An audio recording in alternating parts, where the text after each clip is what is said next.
He fet vaga com a docent perquè vaig a veure que s'aprova una llei educativa sense consens de la comunitat educativa, una llei antidemocràtica que pretén fer dels alumnats elements per al mercat i no persones que tenen dret a formar-se i a buscar una feina.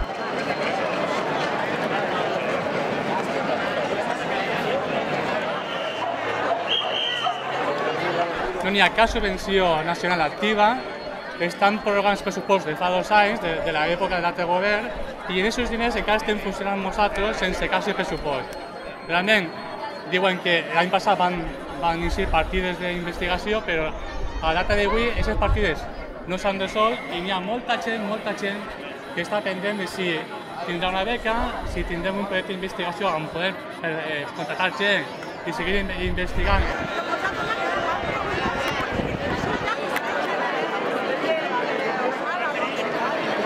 És el moment d'eixir al carrer i dir que els polítics han de consensuar lleis amb els responsables de l'ensenyament pel benestar d'aquells alumnes. Són representants del poble i han d'estar al servei del poble.